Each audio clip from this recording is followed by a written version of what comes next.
This morning I'll be installing a cutting board type tailgate device on my Jeep Gladiator, and I've been weighing doing this for a long time. There's a couple of reasons I wanted to do it, but there are also a couple of things that kept me from pulling the trigger early on.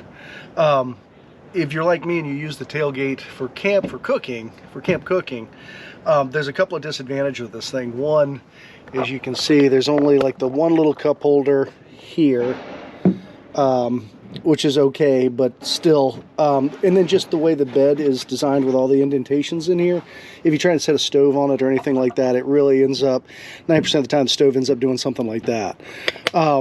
I have this lined, so that's nice, but the drawback with this is if I am cooking or doing something with grease, the grease flies out and ends up staining this thing, and it's really hard to clean. And you can see I still got some stains from this from previous setup. So I've been wanting to do this for a while, but my concern was I also have a decked system, and I was afraid maybe this would be too thick for the drawers to roll out, or this would be too slippery that if things start sliding around on it. So anyway, I'm going to put it on. This one is by Mountain Hatch.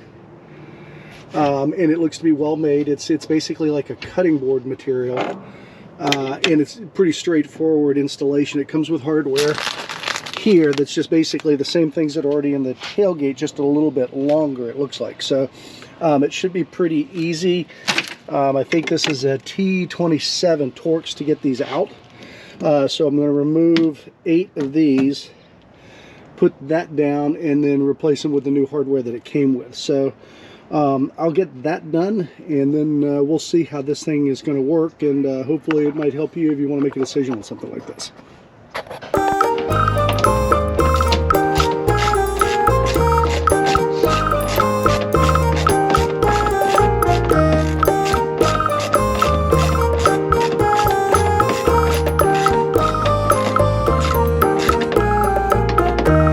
I might want to use a drill on this going forward, or something electric. This is going to take forever.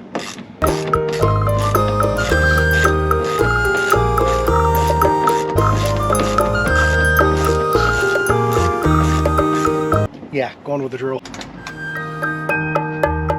So as it turns out, I actually can't use my cordless ratchet because it's a 3/8 and the T27 is a 1/4, and I don't have a step down from a 3/8 to a 1/4. So I will be doing this by hand. So I'll catch up with you guys when these are all out. All right, so I finally got the 8 Torx screws out of there, and have placed the new board, the Mountain Hatch board, in place. You can kind of get an idea of what it's going to look like, and I'm cautiously optimistic this might work. It's looks to be well made in the USA, always nice. But looks like you've got 2 solid cup holders here. The rest of this is smooth. There's an indentation here. I'm not exactly sure what that is for, but I guess that works for something like that. So anyway, we'll get this screwed in and see how it looks. Interestingly, I just pulled out the hardware, and these are Phillips head screws, not Torx. So I'll go get a big Phillips head screwdriver, and we'll see how this goes. Alright, so I found the biggest Phillips head screwdriver I had. That seems to be working just fine. Everything is lining up well. They are threading in without any issue, and the alignment's good. So I'll go on and finish this up, and we'll see what the finished product looks like. Alright, so she's all in. Looks like it's going to fit perfectly. We're going to do a couple of tests here and just see how this thing works, but you can see it went right in beautifully. All lines up, and I mean, somebody with my mechanical ineptitude, if I can do this, this is a very easy job. It literally was just putting in the 8 screws, and they all lined up perfectly. So very simple. So and now, does the tailgate close? It is a little heavier. That's interesting. You can feel the weight on it when I picked it up. Alright, so it closes fine, no issue there. Oh yeah, notice that too. So that hydraulic, that self with the little weight on it, there is a difference there with the weight on the tailgate, which is interesting. I wasn't expecting that.